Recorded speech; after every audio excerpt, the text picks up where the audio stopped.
De la voix de Françoise Hardy aux œuvres de Boulez, la musique, il n'est pas un son gravé dans Vertigo qui puisse désormais échapper à la curiosité des générations futures.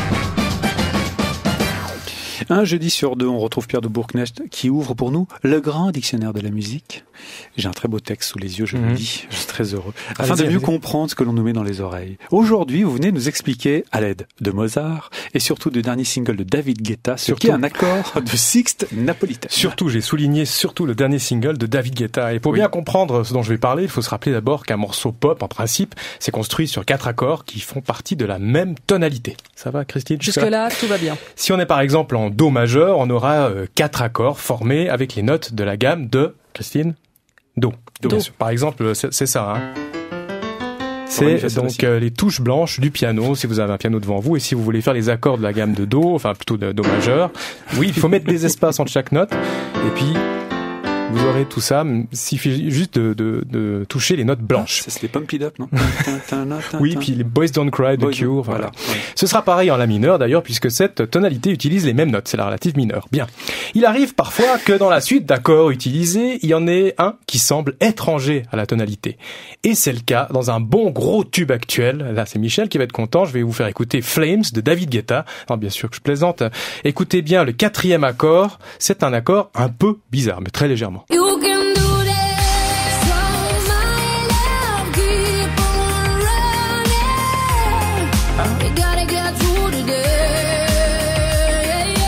Vous avez entendu là? Oui.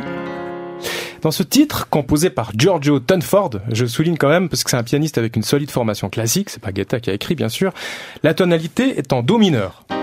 Les 3 premiers accords le sont aussi, Do mineur, Mi bémol majeur, Fa mineur, et pour le 4e, c'est un peu spécial, c'est un Ré bémol. Comme ça.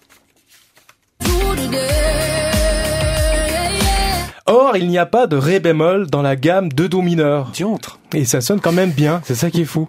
En fait, nous avons ici ce qu'on appelle un accord de sixte napolitaine. Pour faire simple, c'est un accord construit sur le 2e degré de la tonalité, donc là on est en Do mineur, on passe en Ré mineur, et mais avec l'abaissement d'une note d'un demi-ton. Ça fait comme ça. Voilà. Bon, vous verrez ça, je vous mettrai les partitions. Okay. Dans la pop, c'est plutôt rare de trouver ce genre d'accord, mais c'est possible. Par exemple, dans le nouveau single de Christine and the Queen, Dame, dis-moi, ça vient de sortir, eh bien, vous avez le dernier accord. Et ça, c'est le 1er, 2e, 3e, et le 4e, qui est un peu bizarre.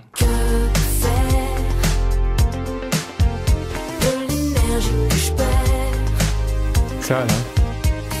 Alors j'ai cherché un peu dans les morceaux connus, j'ai trouvé par exemple Aston Villa en 2005 avec Regarde-moi, là aussi ça termine par un accord de sixte napolitaine. Regarde-moi dans les yeux, tout ce que tu vois, c'est pas Dieu. Vous voyez ? Ouais. Après on revient là. Un dernier exemple, Lynn Farmer, Fuck Them All en 2005, là aussi c'est pareil.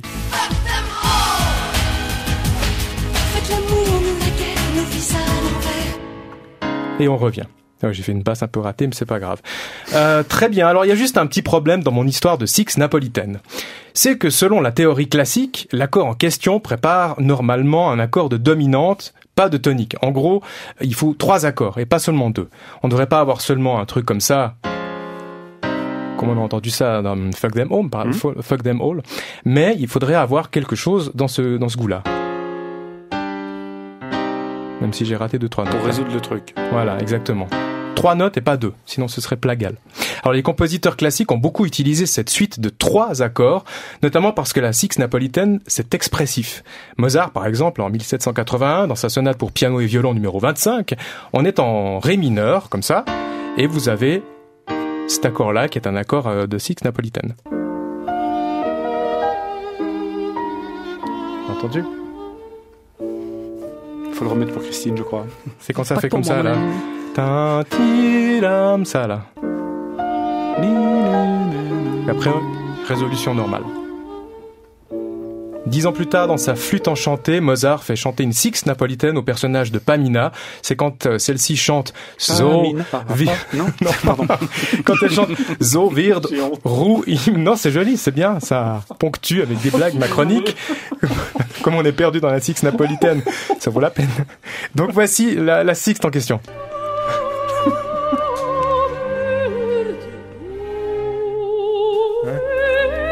Mais je trouve que ça... Alors, personnellement, je trouve qu'avec les voix, ça le fait tout de suite. Il se passe quelque chose, je trouve, d'incroyable. Oui, puis les paroles, en plus, sont tristes. La voix de tristesse. Dave, ouais, c'est sûr. Les compositeurs romantiques ont aussi utilisé cette sixte napolitaine. En 1828, par exemple, Schubert le fait dans son lied Der Hirt auf dem Felsen. C'est quand la soprano chante So einsam bin ein.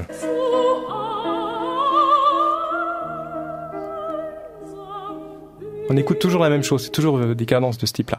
Alors pour terminer en beauté cette chronique, je vous propose de corriger le mouvement incomplet selon la théorie classique de sixte napolitaine dans le hit de David Guetta. Si vous avez bien suivi, vous avez remarqué qu'il n'y avait que 2 accords, ils font 3 accords.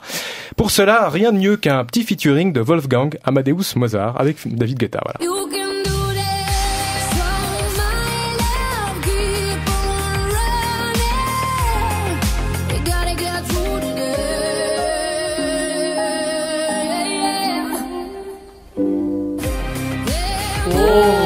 Encore une fois.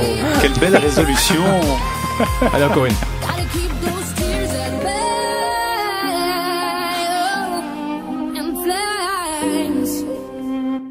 J'aurais bien voulu faire une interview de la mort qui tue de Mozart pour lui demander ce qu'il était content que je mélange avec David Guetta. Malheureusement, j'ai pas trouvé d'enregistrement dans nos archives. Mais préparez-vous pour Guetta dans longtemps. Oui. Bon. Guetta un jour mourra, c'est vrai. Comme de tous. Merci beaucoup, Pierre Do. Une chronique à retrouver très bientôt en vidéo.